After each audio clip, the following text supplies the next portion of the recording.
नमस्कार, आप देख रहे हैं सनसेट टीवी। आपके साथ मैं हूं पराक्रम सिंह शेखावत। टॉप न्यूज में होंगी देश दुनिया की तमाम बड़ी खबरें, बताएंगे आपको बिजनेस और खेल जगत के समाचार भी। आइए शुरुआत करते हैं सुर्खियों के साथ। आईएमएफ चीफ ने भारत की वैश्विक भूमिका को बताया महत्वपूर्ण। कहा G20 के अध्यक्ष के रूप में भारत दुनिया पर छोड़ेगा छाप। 1 दिसंबर 2022 से भारत G20 की करेगा अध्यक्षता। कश्मीर मुद्दा उठाने पर हर मंच से पाकिस्तान को भारत की लताड़। राज्यसभा उपसभापति हरिवंश ने इंटर पार्लियामेंट्री यूनियन में पाकिस्तान की जमकर की निंदा। विदेश राज्य मंत्री मीनाक्षी लेखी ने CIECA शिखर सम्मेलन में पाकिस्तान को आतंकवाद पर दिखाया आईना। वित्त मंत्री निर्मला सीतारमण का 5G पर बड़ा बयान। कहा भारत अपनी स्वदेशी 5G तकनीक दूसरे देशों को देने के लिए तैयार। दक्षिणी अमेरिकी राज्य उत्तर कैरोलिना में गोलीबारी, 5 लोगों के मारे जाने की खबर। मरने वालों में एक ऑफ ड्यूटी पुलिसकर्मी भी शामिल। फीफा अंडर 17 विश्व कप के दूसरे मुकाबले में आज मोरक्को से भिड़ेगी भारतीय टीम। विश्व कप में बने रहने के लिए भारतीय टीम के लिए मुकाबला जीतना जरूरी। पहले मैच में अमेरिका से बुरी तरह हारी थी भारत की टीम। और अब खबरें विस्तार से।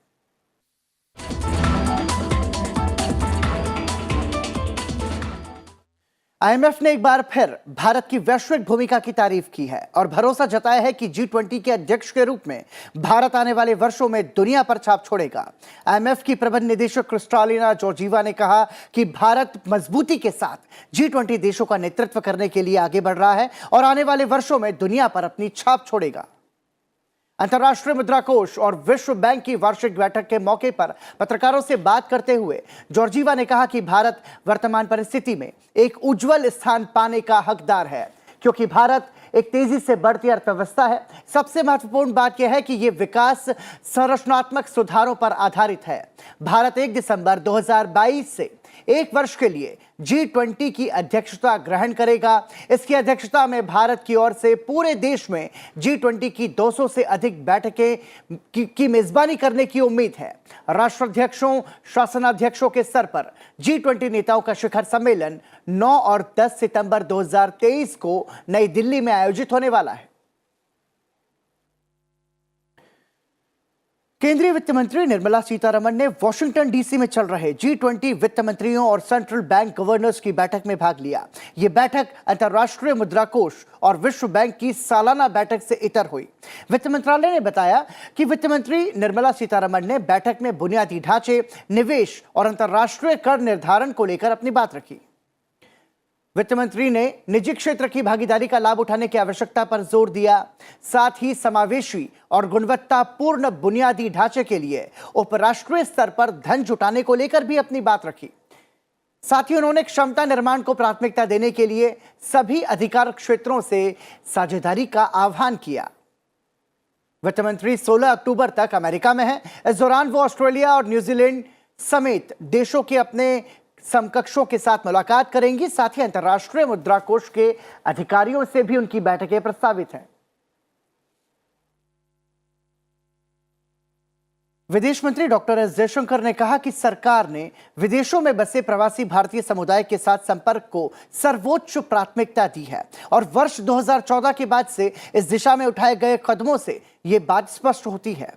विदेश मंत्री ने कहा कि दुनिया के देशों में करीब 3.2 करोड़ प्रवासी भारतीय समुदाय के लोग रहते हैं, जिसमें करीब 1.8 करोड़ ने उस देश की नागरिकता ले ली है जहां वो रहते हैं, जबकि 1.4 करोड़ भारतीय पासपोर्ट धारक हैं। विदेश मंत्री ने 17वें प्रवासी भारतीय दिवस सम्मेलन से जुड़ी वेबसाइट की शुरुआत करने के अवसर पर ऑनलाइन माध्यम से आयोजित कार्यक्रम में यह बात कही। एस जयशंकर ने कहा कि प्रवासी भारतीय समुदाय के साथ संपर्क 4C के स्तंभों पर आधारित है, जिसमें देखभाल, संपर्क, योगदान और किसी अवसर का जश्न मनाना शामिल है। ऑनलाइन आयोजित इस कार्यक्रम में मध्य प्रदेश के मुख्यमंत्री शिवराज सिंह चौहान भी शामिल थे। आपको बता दें कि 17वें प्रवासी भारतीय दिवस सम्मेलन का आयोजन अगले वर्ष 8 से 10 जनवरी तक इंदौर में होना है। विदेश मंत्री ने जानकारी दी कि भारतीय दिवस सम्मेलन यानी कि प्रवासी भारतीय दिवस सम्मेलन के उद्घाटन सत्र की अध्यक्षता प्रधानमंत्री नरेंद्र मोदी करेंगे और समापन सत्र के दौरान राष्ट्रपति द्रौपदी मुर्मू प्रवासी भारतीय सम्मान पुरस्कार प्रदान करेंगी। भारत ने एक बार फिर कश्मीर को लेकर पाकिस्तान को करारा जवाब दिया है। राज्यसभा के उपसभापति हरिवंश ने रवांडा की राजधानी किगाली में अंतर संसदीय संघ में पाकिस्तान को जमकर लताड़ा। पाकिस्तान ने फिर अंतर्राष्ट्रीय मंच का इस्तेमाल कर कश्मीर को लेकर प्रोपेगेंडा फैलाने की कोशिश की। इसी के जवाब में हरिवंश ने पाकिस्तान को आतंकवाद का प्रायोजक करार दिया। उन्होंने दोहराया कि जम्मू और कश्मीर भारत का अभिन्न अंग है। It's unfortunate that Pakistan has chosen to once again misuse this august platform to propagate false and malicious propaganda against my country and distract from the theme and focus of today's discussions.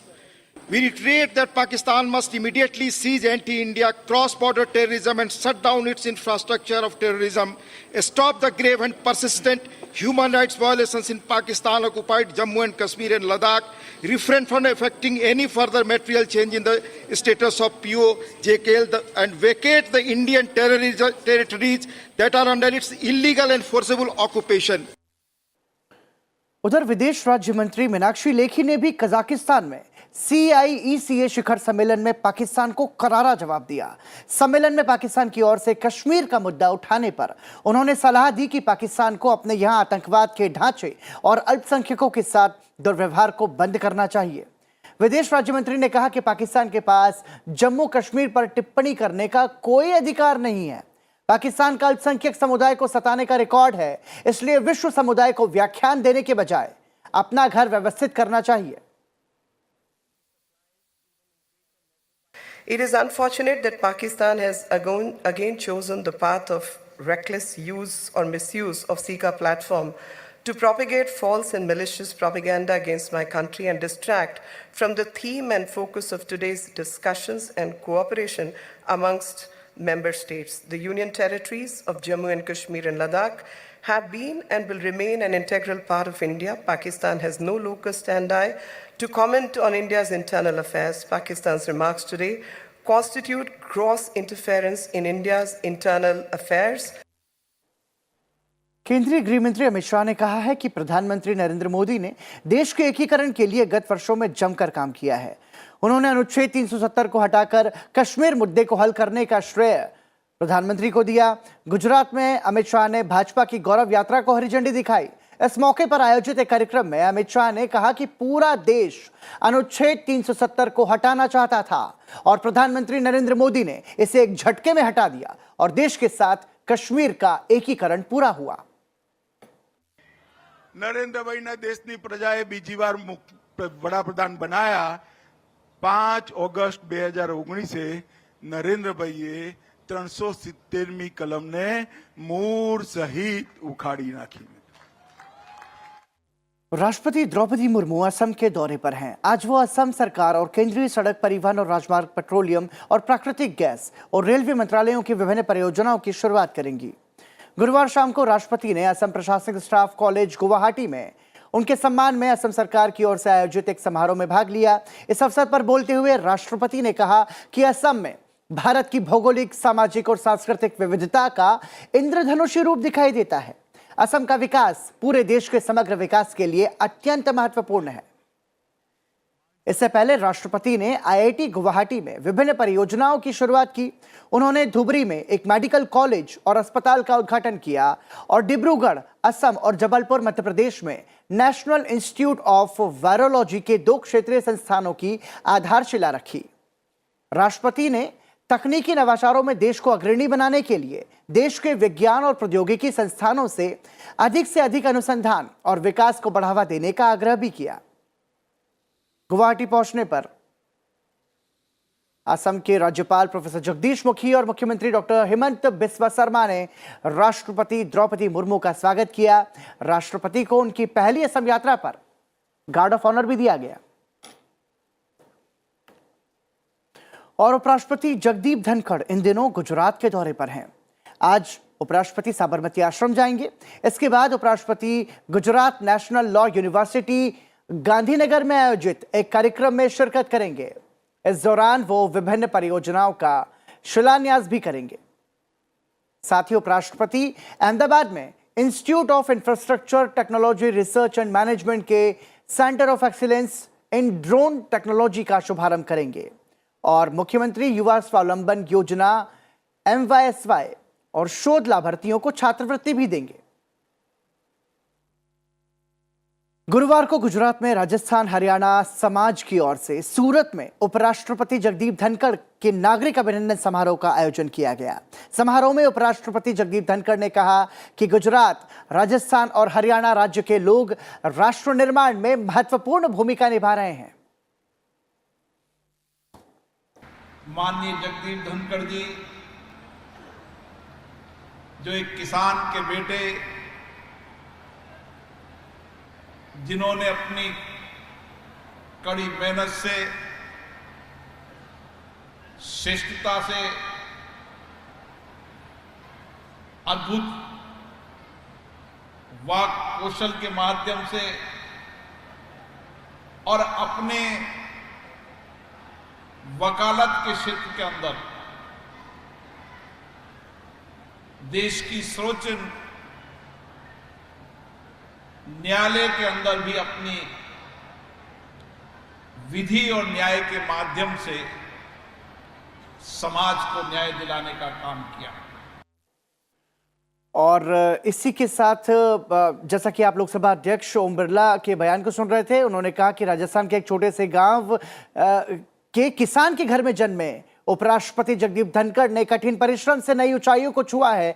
अपने ज्ञान और कौशल और न्याय और संविधान की सर्वोच्चता को सुनिश्चित उन्होंने किया है। और इसी के साथ रुक रहे हैं एक छोटे से ब्रेक के लिए। ब्रेक के बाद आपको बताएंगे अंतर्राष्ट्रीय जगत की बड़ी खबरें और खेल जगत से जुड़े समाचार भी। बने रहिए हमारे साथ।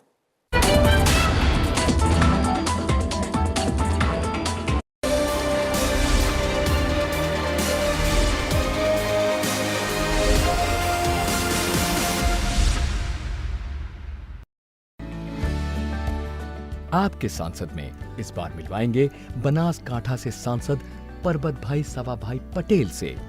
अब मैं बताऊंगा आपको, बनासकांठा तो विकास का पथ पर जा रहा है, उनके विकास पथ की कहानी। कहाँ हुई उन्नति, कितना हुआ विकास, हर मुद्दे पर होगी खुल के हर बात। देखिए मेरे साथ संसद टीवी पर।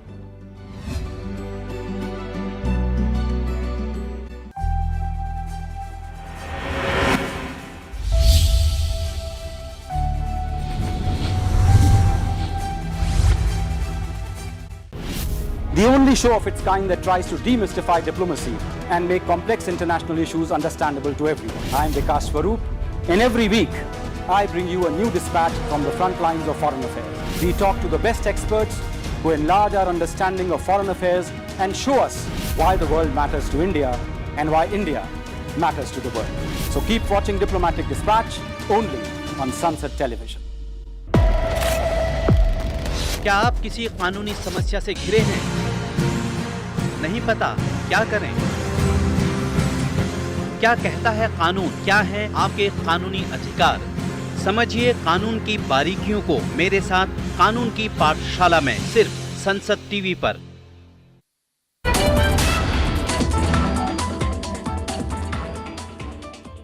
ब्रेक के बाद टॉप न्यूज में एक बार फिर आपका स्वागत। और अंतर्राष्ट्रीय खबरों से पहले एक नजर डालते हैं टॉप 10 हेडलाइंस पर।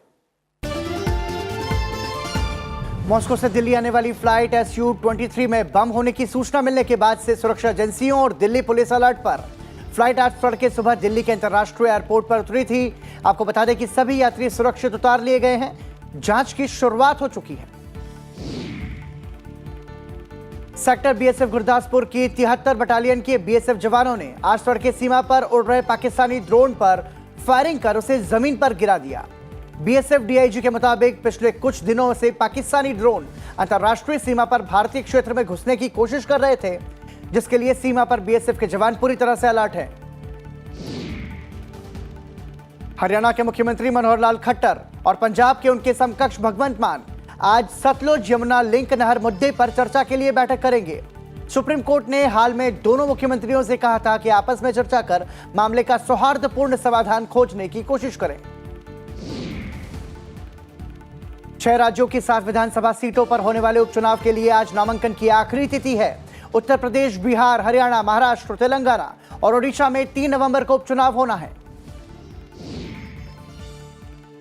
आईआईटी दिल्ली में आज से 2 दिवसीय इन्वेंटिव मेले की शुरुआत होगी। आजादी का अमृत महोत्सव के अंतर्गत होने वाले इस मेले में देश भर से 23 आईआईटी के छात्र अपने रिसर्च और विकास कार्यों को प्रस्तुत करेंगे।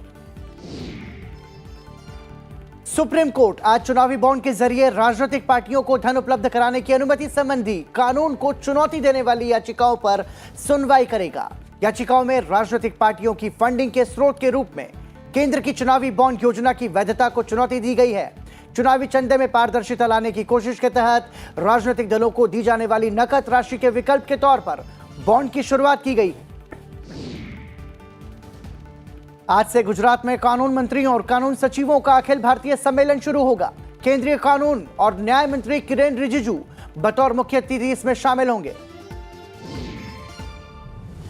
रक्षा मंत्री राजनाथ सिंह आज एक वेबसाइट मां भारती के सपूत लॉन्च करेंगे। यह वेबसाइट नागरिकों को armed forces battle casualties welfare fund यानी कि FBCWF में योगदान देने में सक्षम बनाएगी।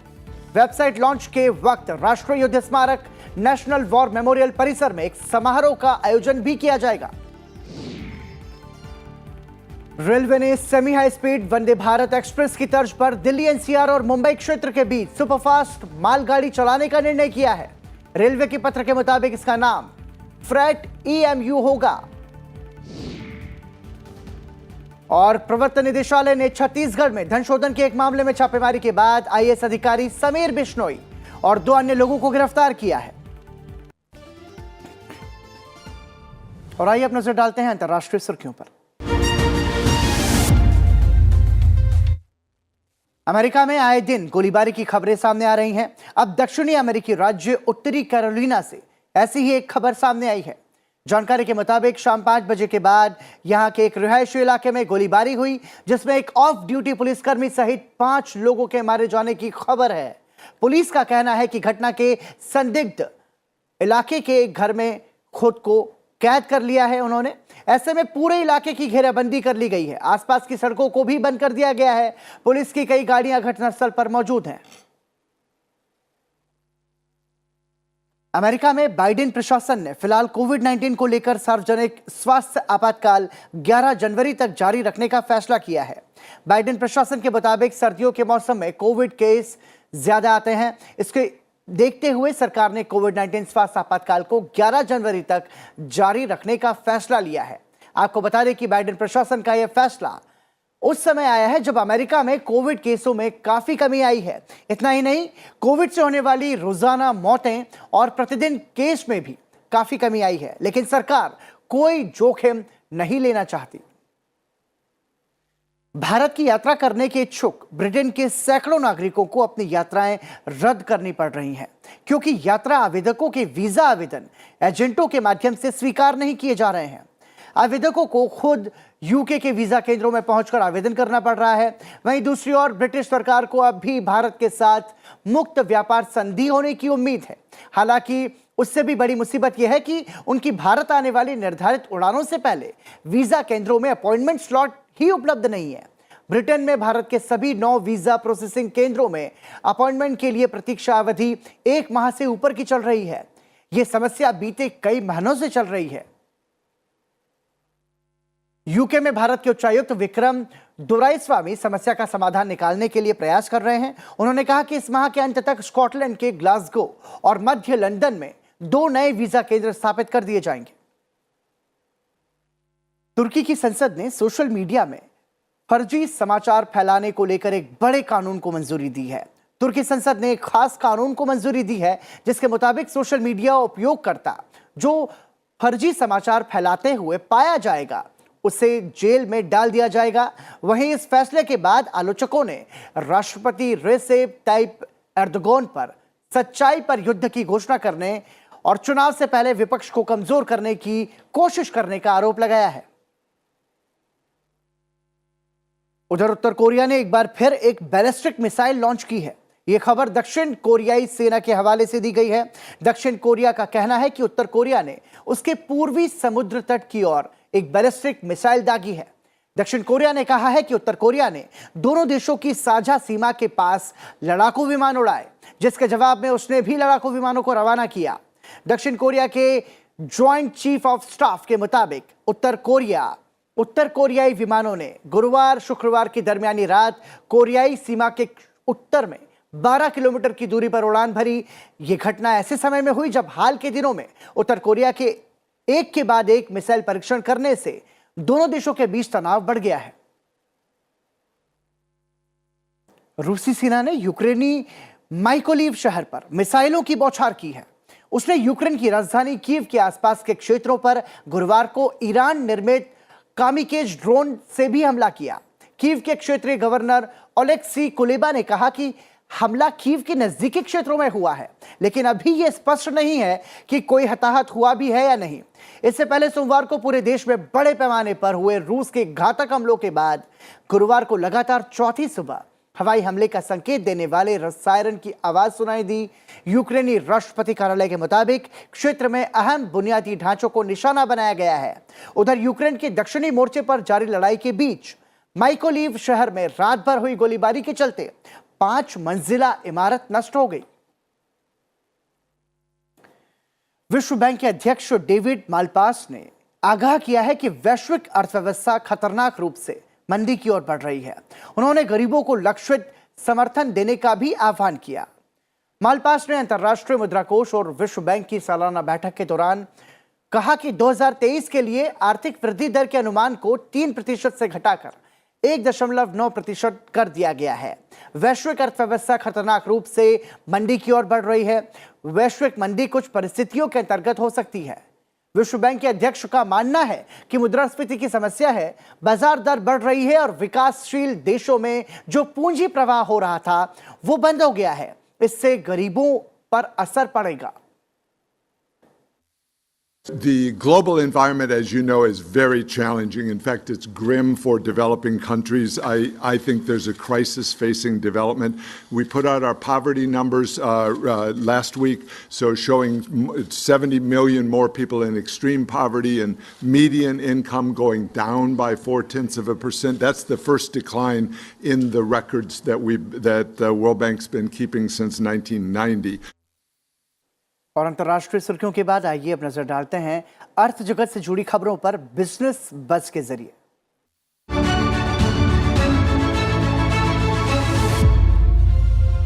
वित्त मंत्री निर्मला सीतारमण ने दावा किया है कि भारतीय डिजिटलीकरण ने वैश्विक बेंचमार्क स्थापित किए हैं और भारत का स्वदेशी तकनीक वाला 5G इसका ताजा उदाहरण है। वित्त मंत्री ने कहा कि भारत अपनी स्वदेशी 5G तकनीक दूसरे देशों को देने के लिए तैयार है। केंद्रीय वित्त मंत्री निर्मला सीतारमण ने अमेरिका में कहा कि डिजिटलीकरण से भारत को कोविड-19 और इससे आर्थिक पतन के खिलाफ लड़ाई में मदद मिली है, बल्कि यह विश्वास की भावना भी दी है कि भारत के विकास की कहानी लंबी अवधि में टिकाऊ है। IMF प्रमुख क्रिस्टलिना जॉर्जीवा ने वैश्विक मंदी से निपटने के लिए दुनिया के अर्थशास्त्रियों से अपील की है कि वो ऐसी नीति बनाने पर काम करें जिससे आर्थिक नुकसान से बचा जा सके। अंतर्राष्ट्रीय मुद्रा कोष ने कैलेंडर वर्ष 2023 में वैश्विक आर्थिक वृद्धि के लिए अपने पूर्वानुमान को एक बार फिर घटा दिया है। IMF प्रमुख का कहना है कि 2026 तक विश्व अर्थव्यवस्था में 4 लाख करोड़ डॉलर की गिरावट आ सकती है। IMF की प्रबंध निदेशक क्रिस्टलिना जॉर्जीवा मंदी के जोखिम को लेकर आगाह कर रही हैं। वैश्विक आर्थिक वृद्धि में गिरावट की आशंका और गहराते आर्थिक संकट से निपटने के लिए उन्होंने प्रभावी आर्थिक नीति बनाने की अपील दुनिया के अर्थशास्त्रियों से की है। और अब एक नजर खेल जगत से जुड़ी बड़ी खबरों पर।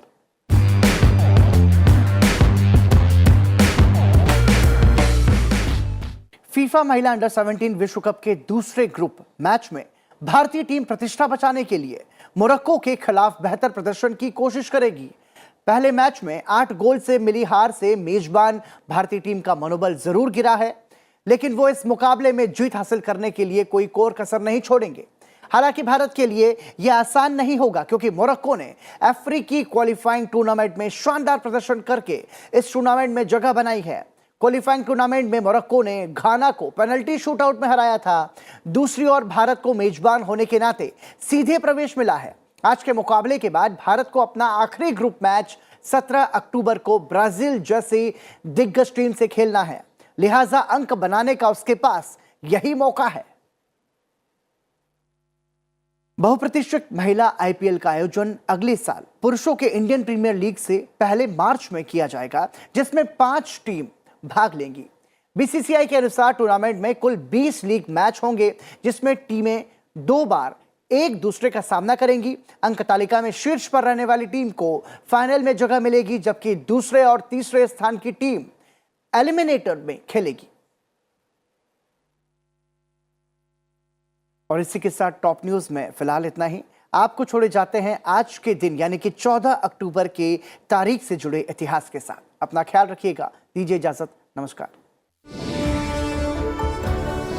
14 अक्टूबर साल 1950 को अरुण खेत्रपाल का जन्म महाराष्ट्र के पुणे में हुआ।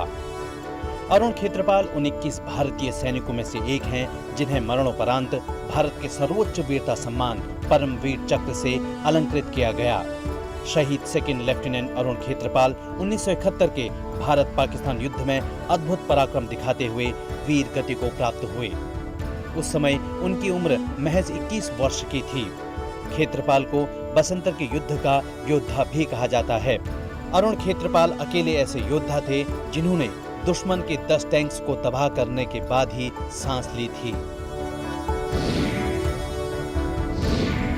14 अक्टूबर साल 1884 को लाला हरदयाल सिंह माथुर का जन्म दिल्ली के चीराखाना मोहल्ले में हुआ। वे एक प्रसिद्ध भारतीय क्रांतिकारी थे। हरदयाल जी ने अपना पूरा जीवन भारत को स्वतंत्रता दिलाने के लिए समर्पित किया। उन्होंने गदर पार्टी नाम से अपनी राजनीतिक पार्टी का गठन किया। अपने राजनीतिक और देशभक्ति के योगदान के अलावा लाला हरदयाल ने साहित्य के क्षेत्र में भी अहम योगदान दिया है। बौद्ध संस्कृत साहित्य पर उनको डॉक्टरेट की उपाधि से सम्मानित किया गया।